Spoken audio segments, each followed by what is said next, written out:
ఉషోదయం ప్రేమించు కాపరి ఉషా కిరణాలు ఉదయకాలపు వాక్య ధ్యానం నాకు మిమ్మల్ని ఆహ్వానిస్తున్నాం. ప్రార్థన. మమ్మల్ని మిక్కిలిగా ప్రేమిస్తున్న పరలోకపు తండ్రి, ఈ ఉదయకాల సమయానికై వందనములు స్తోత్రములు చెల్లించుకుంటున్నాం. మమ్మల్ని ప్రేమించి మరి యొక్క దినమును అనుగ్రహించిన నీ కృప కొరకు వందనాలు. ఈ ఉదయకాల సమయమున నీ వాక్యము చేత మాతో మాట్లాడుము. నీ యొక్క నాయన వాక్యము చేత మమ్మల్ని బలపరచుము.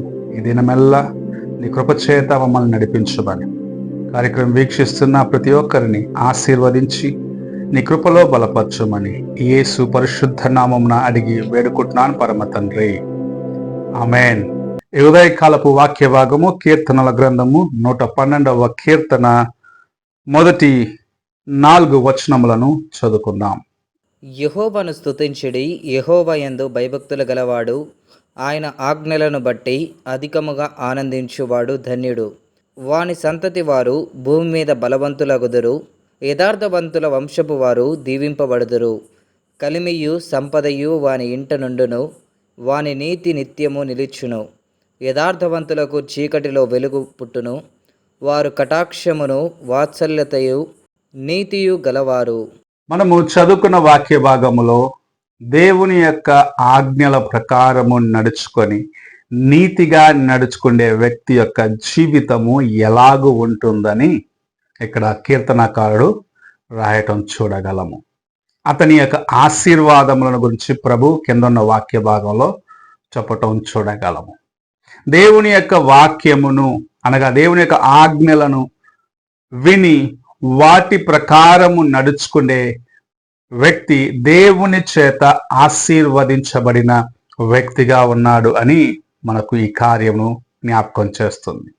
కీర్తనల గ్రంథం మొదటి కీర్తనలు మనము చూసినట్లయితే ఇదే కార్యమును ప్రభు మనకు జ్ఞాపకం చేస్తూ ఉన్నాడు. దుష్టుల ఆలోచన చొప్పున నడవక, పాపుల మార్గమున నిలవక, అపహాసకులు కూర్చుండ చోట కూర్చుండక అని చెప్పిన తరువాత ప్రభు చెప్పుచున్న మాట, యెహోవా ధర్మశాస్త్రమందు ఆనందించుచు దివారాత్రములు ధ్యానించువాడు ధన్యుడు అని చెప్పి అతని గురించిన ఆశీర్వాదమును గురించి చెప్పటం చూడగలము. అలాగనే ఇక్కడ కూడా రాసి ఉంచబడటం మనం చూడగలము. అతని యొక్క సంతానము భూమి యందు బలవంతులుగా ఉంటారు, భూమిలో వారు ఆశీర్వదించబడిన వారిగా ఉంటారు అని దేవుని యొక్క వాక్యము సెలవిస్తూ ఉన్నది. మనము ఆశీర్వాదములు కావాలి అని ఆశిస్తున్నాము. మన జీవితంలో నేను ఒక గొప్ప ఉన్నతమైన స్థితికి హెచ్చించబడాలని ఆశిస్తున్నా. మంచి ఇల్లు కట్టుకోవాలి, నలుగురు నన్ను చూసి గొప్పవాడు అని చెప్పాలని ఆశిస్తున్నాము. కానీ దానికి మూలమైన దేవుని యొక్క వాక్యము, దేవుని యొక్క ఆజ్ఞలను గైకొని వాటి ప్రకారము నడుచుకునే అనుభవం మనలో ఉన్నదా అని పరీక్షించుకోవాలి. దేవుని యొక్క వాక్యము మన జీవితంలో ఉన్న ప్రతి మలినమును, ఎలాగో ఒక వ్యవసాయదారుడు ఒక పంట వేయక ముందు ఎలాగ భూమిని సేద్యపరుస్తాడో, అందులో ఉన్న కలుపులు, అందులో ఉన్న రాళ్ళు, అందులో ఉన్న పనికిరాని ఇవన్నిటిని తీసి పక్కన పడవేసిన తర్వాత మంచి నేలలో సిద్ధపరచబడిన భూమిలో విత్తనము విత్తి దాని నుండి ఆశీర్వాదముగా పంటను సంపాదిస్తాడో, అలాగూ నీవు కూడా దేవుని యొక్క వాక్యము నీ హృదయములో భద్రపరుచుకొని దేవుని యొక్క వాక్యం విన్నప్పుడు అందులో నుండి ప్రభువు నీతో మాట్లాడుచున్న కార్యములను నీ హృదయములో దాచిపెట్టుకొని, లేకుంటే నీ హృదయానికి అంగీకారముగా చేసుకొని ఏ కార్యము నీకు దేవునికి మధ్యలో కలుపుగా ఉన్నదో, లేకుంటే ఏ కార్యము నీకు దేవునికి మధ్యలో రాళ్ళులాగా ఉన్నాయో, బండల్లాగా ఉన్నాయో వాటిని తీసివేసి దేవుని ఆజ్ఞ ప్రకారము నీవు నడుచుకున్న దినమున నీవు ఆశీర్వదించబడదు అని దేవుని యొక్క వాక్యము సెలవిస్తుంది. నిన్ను ప్రభు ఘనపరుస్తాడు, నిన్ను హెచ్చిస్తాడు అన్న కార్యమును ఇక్కడ కీర్తనాకారుడు మనకు జ్ఞాపకం చేయటం చూడగలం. అతడు తన యొక్క పనులు ఎలాగూ చేసుకుంటాడు, ఎంత జాగ్రత్తగా ఉంటాడు అన్న కార్యములను కింద ఉన్న వాక్య భాగములో మనము చదవగలం. మన జీవితములో దేవుని వాక్యమునకు ప్రాముఖ్యత ఇచ్చినప్పుడు, దేవుని యొక్క వాక్యము నీతో మాట్లాడుచున్న కార్యములు నీవు గ్రహించి వాటిని హృదయములో నీవు భద్రపరచుకొని ఎక్కడ ఎలాగూ నీవు చక్కపరచుకోవాలని ప్రభు మాట్లాడుతున్నాడు. ఆ విధముగా నిన్ను బాగు చేసుకున్నట్లయితే, అనగా నీలో ఉన్న లోపములను, నీలో ఉన్న బలహీనతలను సరి చేసుకున్నట్లయితే దేవుని యొక్క వాక్యము నీకు దీపమై ఉన్నది అని దేవుని యొక్క వాక్యం సెలవిస్తుంది. ఎప్పుడైతే నువ్వు వెలుగులో ఉంటావో, ఎప్పుడైతే దేవుని యొక్క నడిపింపులో నీవు ఉన్నావో, నీ జీవితమును ప్రభు అనేక రెట్లు ఆశీర్వదించి అనేకులకు ఆశీర్వాదకరముగా చేస్తాడు. ఈ ఉదయకాల సమయమున నీలో ఉన్న బలహీనతలను చూసుకోవద్దు. వాటిని పక్కన పెట్టేసి, వాటిని తీసివేసి, దేవుని యొక్క వాక్యము నీ జీవితంలో క్రియ చేయనట్లుగా ఆయన ఆజ్ఞలను, ఆయన యొక్క వాక్యమును నీ హృదయములో నింపుకోవాల్సిన జీవితమును ప్రభు నీకు నేర్పిస్తూ ఉన్నాడు. ఆయన యొక్క వాక్యము నీ హృదయములో ఉన్నప్పుడు నీవు పొరపాటు చేసేదానికి నీ హృదయము ఎక్కడ నీకు అనుమతి ఇవ్వదు. ఒక తప్పు జరగనయ్యిందంటే నిన్ను హెచ్చరించేదానికి దేవుని యొక్క కృప నీకు తోడుగా ఉంటుంది. నీ మనస్సాక్షి నువ్వు చేస్తుంది పొరపాటు అని నిన్ను హెచ్చరిస్తుంది. అలాంటి ఒక జీవితమును నీవు కలిగి ఉండాలని ప్రభు ఆశ. దానికి ప్రాముఖ్యమైనది దేవుని యొక్క వాక్యము. దేవుని యొక్క వాక్యము నీ హృదయములో నింపబడి ఉన్నప్పుడు అది ధన్యకరముగా ఉంటుంది. దేవుని కొరకు నీవు జీవించాలి, నీవు ఆశీర్వదించబడాలి, దేవుని కార్యములు నీ జీవితంలో చూడాలంటే ఆయన వాక్యమును నీ జీవితంలో నీవు పఠించి ఆ వాక్యము నీ హృదయంలో నింపుకొని ప్రతిదినము వాటిని అభ్యాసము చేసే అనుభవంలోకి రావాలి అని ప్రభు మాట్లాడుచూ ఉన్నాడు. మన పరిశుద్ధ గ్రంథంలో చూసినట్లయితే భక్తులు వారికి ముందు ప్రవచనముగా రాయబడిన కార్యములను జ్ఞాపకము చేసుకొని ప్రార్థించిన వారుగా ఉన్నారు.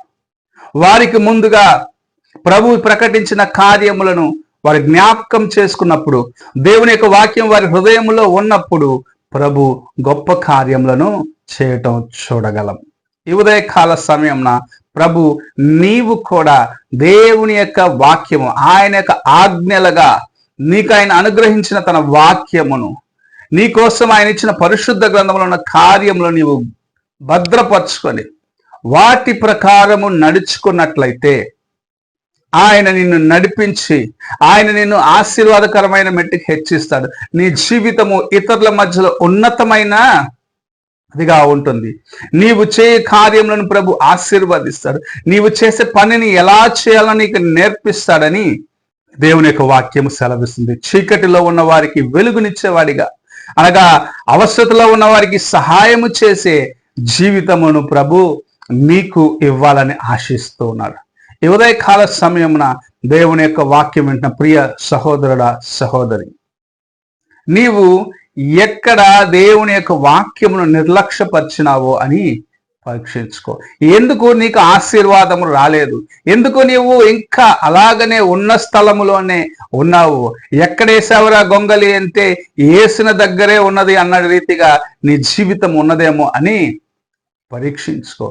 అలాంటి స్థితిలో ఉంటే నీవు దేవుని యొక్క వాక్యమును విన్నప్పటికీ ఆ వాక్యముని హృదయంలో భద్రపరచుకున్న దాన్ని బట్టి నీవు దేవుని యొద్ద నుండి పొందవలసిన ఆశీర్వాదములను, ఆయన నీకు అనుగ్రహించాలని ఆశించిన ప్రతి మంచి ఈవిని పొందుకోలేక నీ జీవితంలో సతమతములాడుతున్నావేమో.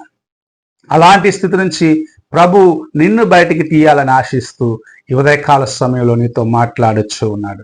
దేవుని యొక్క ఆజ్ఞలను గయకొనేదానికి, వాటిని నీ జీవితంలో అనువయించి నీవు దేవుని యొక్క వాక్యానుసారముగా నడుచుకున్నట్లయితే ప్రభు మొదటి వచనములో చెప్పిన రీతిగా దేవుని చేత ఆశీర్వదించబడిన వ్యక్తి దేవుని వాక్యమందు, దేవుని యొక్క ఆజ్ఞలందు ఆనందించేవాడిగా, దేవుని యొక్క వాక్యము చేత నడిపించబడేవాడిగా ఉంటారని ప్రభు ఈ ఉదయకాల సమయంలో మనకు జ్ఞాపకం చేస్తున్నాడు.